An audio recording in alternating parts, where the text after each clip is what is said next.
한덕수 전 총리에 대한 1심 선고가 내려진 어제 생중계를 보면서 많은 국민들이 깜짝 놀랐습니다. 특검의 구형량을 한참 뛰어넘은 23년 실형 선고.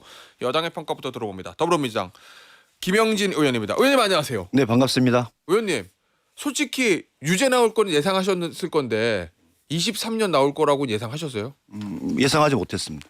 특검 구형량보다 네. 어마어마하게 많은 네, 그렇습니다. 형량. 어제 그 판결의 의미는 뭐라고 보고 계십니까? 저 첫 번째로 12.3 비상계엄이 계몽령이나 경고성 계엄이 아니라 명확히 내란이다. 예. 두 번째는 친위 쿠데타로서 위로부터의 계엄이었기 때문에 예. 선진 대한민국에서 일어날 수 없는 행위라 예. 더 단호하게 처벌해야 된다. 그리고 세 번째는 한덕수 국무총리가 국무총리라는 그 위치에서 계엄을 예방하고 막을 수 있었음에도 불구하고 동조하여 계엄의 내란의 중요 종사에 임무했던 것이기 때문에 단호히 처벌받아야 된다. 이런 큰 의미가 있는 판결이었다라고 봐서 예. 헌법과 법률이 규정하고 있는 내란죄에 대해서 명확히 규정하고 사실관계에 기반해서 선고하지 않았나 그런 생각이 듭니다. 일단 잘된 판결이다 이런 말씀이죠. 명확한 판결이었다라고. 예. 근데 그러면 이제 관심은 윤석열 전 대통령 선고인데 물론 재판부는 다르지만 뭐 한 재판부에서 내란을 인정한 거 다른 재판부에서 내란 아니다 이럴 일은 없고. 네네. 그러면 내란 이제 만약에 유죄 나온다고 가정하면 형량인데 야 이거 어떻게 예상하세요? 현재는 뭐 예전 그 체포방해 혐의에 대해서도 백대현 판사의 판결, 예. 이번에 그 한덕수 총리에 대한 이진건. 내란 중요 임무 종사자에 대한 판결, 예. 그리고 내란에 대한 명확한 규정, 국헌을 물러나기 위한 폭동이라고 하는 규정에 의해서 윤석열 대통령에 대해서는 말 그대로 내란 우두머리이기 때문에 무기 이상의 중형이 선고될 것이다. 그렇게 하는 게 합리적이다 보고 있습니다. 혹시 특검은 사형 구형했거든요. 구형을 했기 때문에 예. 무기 이상의 중형이 선고될 것이다 이렇게 보는 게 합리적이다 보고 있습니다. 사형 선고 여부에 대해서는 아직 좀 신중하신 거죠?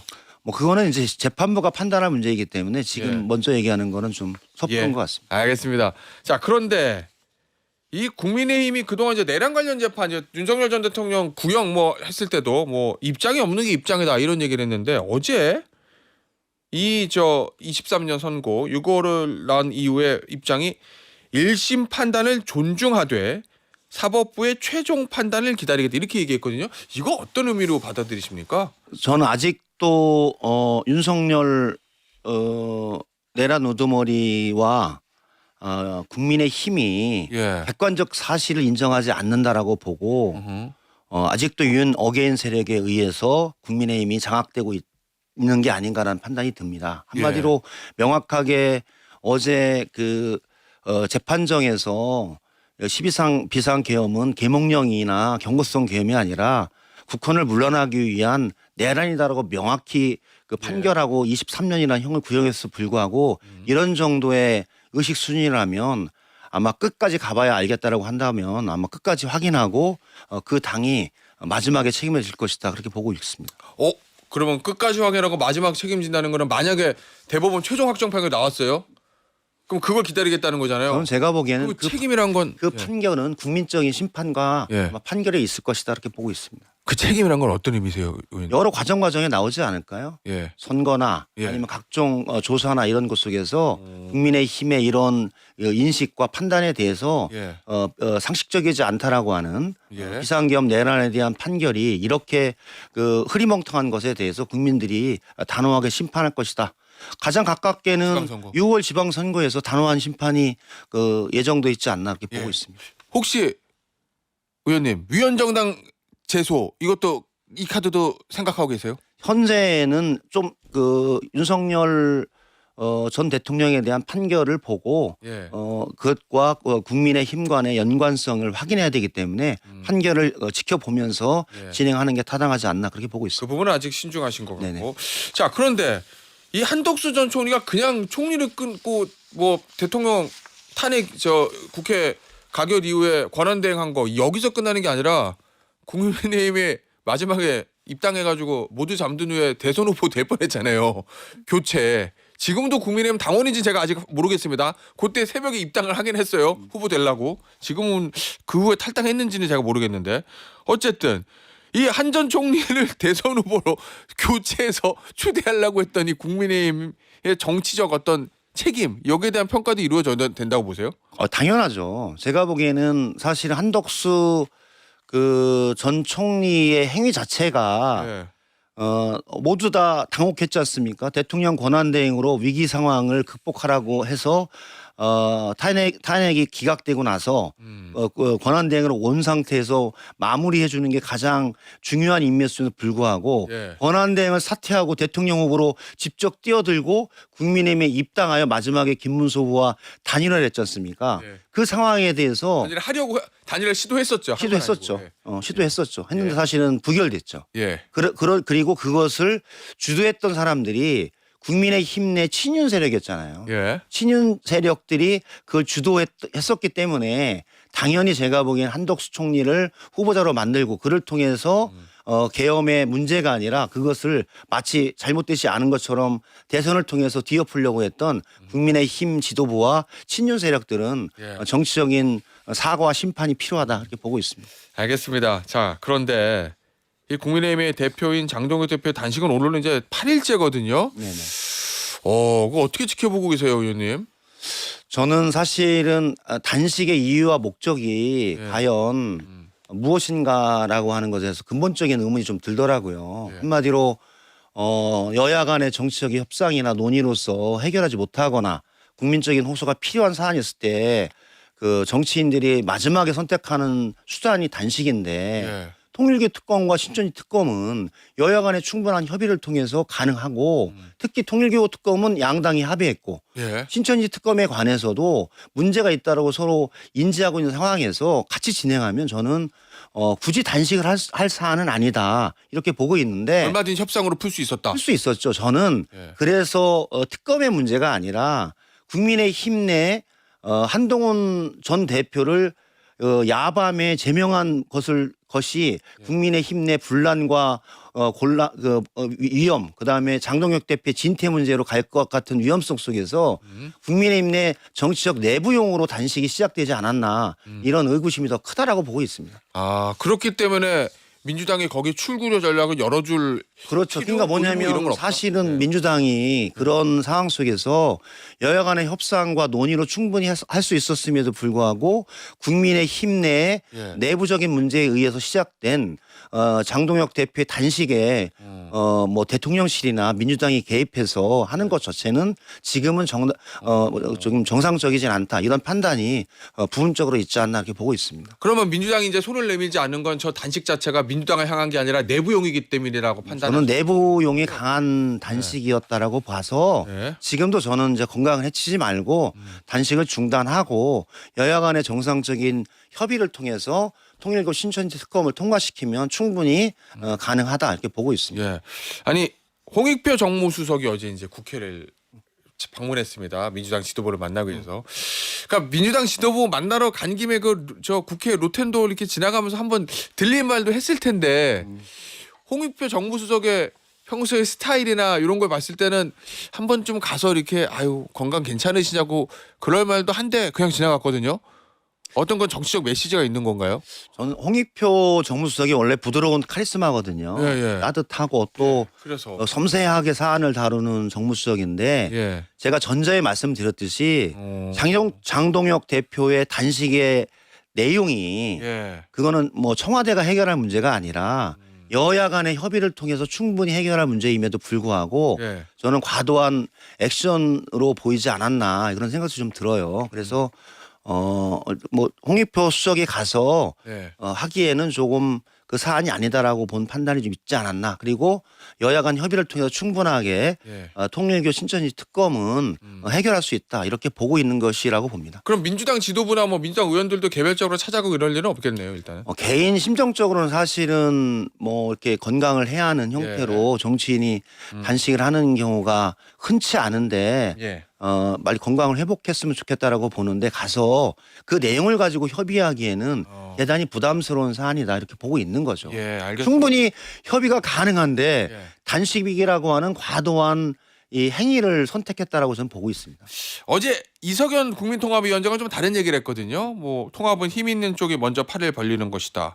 나도 단식하고 싶은 심정이다. 뭐 이런 얘기. 이 메시지는 그 이석연 국민통합위원장의 어떤 위치 때문에 나올 수밖에 없는 메시지라고 그렇죠. 보거든요. 이상현 이제 국민통합위원장은 보수와 진보를 아우러서 국민통합을 만들어간다라고 하는 큰 취지가 있는 자리이기 때문에 사실은 단식하고 있는 장동혁 대표에 대한 좀 안타까움도 있고 예. 건강에 대한 염려 이런 부분들이 좀 녹아 있는 그 얘기고 장동혁 대표가 잘 받아들여서 예. 중단하고 제가 뭐 협의가 들어가는 게 필요하지 않나 그런 생각입니다. 알겠습니다. 그러면 이제 대외적으로 명분으로 들고 있는 그 특검 있잖아요. 통일교 신천지 특검. 그건 어떻게 하실 생각이세요? 충분하게 저는 여야 원내대표와 예. 당대표 간의 협의를 통해서 특검이 합의될 수 있다라고 보는 입장입니다. 왜냐하면 서로 예. 통일교 신천지가 정치에 관여를 해서 예. 문제가 됐다라는 것을 인식하고 있는 과정이라 그것을 뭉개지 말고 있는 그대로 그냥 특검을 통해서 그 진행하자 하면 전 뭐 합의할 수 있다라고 보고 송원석 대표도 신천지 특검도 하자라고 했기 때문에 모아서 하면 저는 문제가 없다 그렇게 보고 있습니다. 기본적으로 신천지들을 뺄 생각은 없으신 거죠, 일단? 민주당은 할 때 한 번에 하는 게 정치로부터 잘못된 그 종교 집단의 예. 정치 개입을 좀 막는 게 필요하다 그런 입장이 확고합니다. 예, 알겠습니다. 어제 있었던 대통령 신년 기자회견 얘기 좀 해볼게요, 의원님. 그 이해운 장관 후보자에 대해서 대통령은 아직 결정하지 못했다. 또 청문회를 뭐 그런 취지의 얘기 어렵게 모셔왔는데 그래 청문회까지는 봐야 되지 않나라는 어떤 얘기였는데 대통령의 속마음과 고민 어떻게 짐작하고 계세요? 저는 이해운 후보자를 그 기획예산처 장관으로 추천했던 이유 중에 사실은 정책통 예산통인 이해운 후보자의 능력도 살펴봤지만 보수 진영에서 일했던 사람들이 이 진보 진영의 대통령과 함께 일을 하면서 통합의 길로 나가는 카드로 이해운 장관 후보자를 같이 추천했다라고 보고 있어요. 한마디로 정책통으로서 이해운 후보자의 개인적 능력과 예. 정치적인 문제 속에서도 통합을 통해서 대한민국의 대도약의 한 계기를 가지고 한번 나가보자. 진영을 가르지 않고 이런 취지가 강했다라고 봅니다. 그렇기 때문에 좀 아쉬움이 좀 있는 거죠. 예. 그래서 국회 인사청문 과정을 보고 최종적으로 판단하겠다는 취지가 있었던 것 같아요. 의원님 지금 인사청문위원시죠? 저 기회처 저 대상자입니다. 예. 의원님 그럼 나름 준비하셨을 건데 많이 준비했죠. 지금은 하루에 하나씩 나오거든요. 네네. 이제 거의 끝난 것 같은데요. 그래요? 예, 예. 예? 솔직히 어떠십니까? 지금 상황에서. 저는 이제 예, 내일인가요? 한다면서요? 23일로 내일로 예정을 했는데 예. 또 여야 간에 또 합의를 했다가 예. 국민의힘에서 또 연기하자 이런 얘기가 있었나 봐요. 예. 그러니까 한마디 약속이 계속 깨지고 있어요. 그리고 자료 제출에 뭐냐면 충분히 됐다라고 하는 한계가 예. 자료 제출 여부는 항상 상대성이 있어요. 뭐 그렇죠. 예. 우리가 보기에는 한번 70% 정도 냈으면 그 정도를 가지고 청문회를 진행하고 청문회 과정에서 추가적 자료 요청을 하고 이해운 장관 후보자 청문회를 진행하자. 예. 근데 저쪽은 70%가 너무 적다.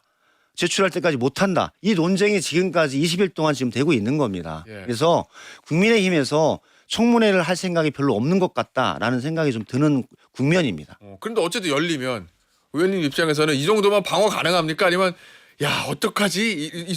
저는 기획예산처 장관을 대통령이 추천했던 취지대로 예. 뭐 개인의 도덕성, 신상에 대한 문제와 더불어 이해원 후보자가 가지고 있는 기획예산처 장관의 업무 수행의 능력과 정책적인 그 여러 가지 준비 정도, 그다음에 정책적인 노선에 대한 본인의 그 변경 사유, 예. 그리고 이재명 정부의 확장 재정이라든지 이 경제 성장의 부분들을 어떻게 기획처 장관이 예. 뒷받침할 것인가에 대한 정책적인 준비 능력을 한번 좀 서로 좀 논쟁해 보고 예. 판단해 볼 계획입니다.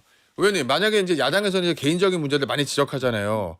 대통령은 청문회를 그래도 보자. 어떻게 소명하는지 좀 들어보자. 이 얘기거든요. 만약에 어느 정도 명쾌하게 소명이 안 됐다 생각되면 대통령이 뺄 수도 있다고 보세요? 저는 대통령께서도 말씀하셨듯이 네. 이해운 장관 후보자의 소명의 기회도 주고 예. 또 그 속에서 국민적인 눈높이와 국민적인 판단의 기준을 종합적으로 판단하여 네. 인사권자인 대통령께서 최종적으로 선택할 것이다. 그렇게 보고 있습니다. 무조건 고는 아니다. 뺄 수도 있다. 현재는 그 가능성을 다 열어놓은 거 아닙니까? 예, 알겠습니다. 그리고 어제 이제 검찰의 보안 수사권 얘기가 있었는데 당에서는 무조건 폐지하라고 하는데 예외적으로 이건 필요한 경우도 있다라는 얘기를 했거든요. 대통령의 생각은 당의 시각과 조금 차이가 있는 것 같은데 어떠세요? 전 당내에도 대통령의 의견과 뜻을 같이 하는 의원들이 전 많다고 생각을 합니다. 예. 한마디로 검찰 개혁의 그 요지는 기소 수사 분리를 통한 검찰의 독점을 예방하고 예. 견제와 균형을 통해서 수사와 기소하는 단계에서 견제와 균형을 통해 한쪽에 권력이 독점되는 것을 막고 국민의 인권 그리고 거대 악과 나쁜 사람들이 법망을 피해 나가는 것을 예방하고 억울한 피해자가 없게끔 하는 것. 예. 이게 사실은 검찰 개혁의 핵심 요체지 예. 우리가 검찰을 마녀 사냥하듯이 해체하거나 없애버리는 게 아니지 않습니까? 예. 그에 따라서 저는 대통령께서 보안 수사권의 문제도 그런 취지로 바라보는 게 필요하다라고 얘기했기 때문에 조금 더 섬세하게 볼 필요가 있는 거죠. 한마디로 빈대 잡으려다 초과상관을 태울 수 없는 거 아닙니까? 예. 윤석열 대통령이 잘못했다고 해서 대통령제를 폐지합니까? 그건 아니죠. 군대가 비상기염에 참여했다고 군대를 해체합니까? 예. 그런 거 아니잖아요. 예. 검찰 개혁의 요지는 검찰 개혁을 통해서 수사 기소 분리, 인권의 보호, 예. 그리고 피해자가 없게 하는 것, 거대 악과 잘못된 사람들이 단호하게 응징을 받는 것, 이 큰 취지에 맞게끔 하는 게 필요하기 때문에 보안 수사권의 문제도 최종적으로 그들이 피해 나가지 못게끔 하고 문제가 없게끔 하는 것은 예. 단호하게 저는 예비적 장치로서 필요하다고 봅니다. 예. 자, 그리고 지금 민주당 내에서 여전히 그 1인 1표제 이거 재추진 또 재추진할 때 다음 전당대회 때 적용할 것이냐 말 것이냐 이런 문제 가지고 아직도 지도부 내에서도 이견은 좀 있는 것 같은데 이거 어떤 방향으로 처리되는 게 좋다고 보고 계세요? 저는 큰 취지에서 예. 민주당이 이재명 대통령 시기에 가져왔던 당원이 주인되는 당을 만든다는 취지에서 그 당원의 권리를 확정해 왔던 취지로 진행되고 있기 때문에 1인 1표제의 큰 방향은 저는 동의하고 특히 이제 그 취약 지역인 영남 지역의 이 당원들의 권리와 이런 부분들을 어떻게 그 전국 정당의 취지에 맞게끔 보장해 나가면서 갈 것인가. 예. 요 두 가지의 과제들을 잘 이끌어 나가면서 갈등 없이 해결해 나가는 게 필요하다라고 예. 보고 예. 지금 이 문제를 가지고 당내 갈등과 혼란이 확산되는 것은 예. 타당하지 않다 이렇게 보고 있습니다. 알겠습니다. 의원님 마지막 질문 될 것 같은데요. 이 공천원금 관련된 거요. 김경시 의원이한테 돈 받았다는 의원이 하나 더 있다라는 보도도 있었거든요. 이거 지금 전수조사 해야 되는 거 아니냐 얘기도 나오는 것 같고 야당 특검하자 그러는데 이거 어떻게 하는? 저는 제가 보기에는 예. 김경시 의원에 대한 문제는 전 휴먼 에러라고 봅니다. 제가 누차 방송에서도 얘기했지만 예. 그것이 민주당 공천이 갖는 시스템 에러가 아니라 휴먼 에러로서 김경시 의원이 했던 행위였지 그것이 전수조사를 해서 해야 될 문제가 없다. 제가 20년 동안 정치를 해왔지만 예. 그런 행위가 없는 것처럼 대다수의 많은 국회의원들과 지역위원장들은 그런 식으로 정치하지 않는다. 예. 그렇기 때문에 그것은 명확히 문제 있는 지점에 예. 해당 김경 의원을 조사하고 처벌하면서 그런 휴먼 에러 잘못된 행위에 대해서 단호하게 처벌해 나가고 시스템적으로 그런 문제가 없게끔 좀 더 개혁해 나가는 방향 예. 외부적인 부분 속에서의 견제 그다음에 좀 개혁해 나가는 것 이런 부분을 통해서 바꿔나가는 게 필요하다 이렇게 보고 있습니다. 그러면 전수조사도 특검도 지금은 필요 없다. 실제로 저는 전수조사는 예. 전수조사를 주장하는 것은 저는 구도선이라고 봅니다. 실제적으로 전수조사를 예. 진행하는 것은 불가능하다. 그래서 불가능한 것을 던지면서 예. 그 얘기하는 것 자체는 타당하지 않다라고 봅니다. 알겠습니다. 여기서 마무리하도록 하겠습니다. 지금까지 더불어민주당 김영진 의원이었습니다. 의원님 감사합니다. 네, 고맙습니다.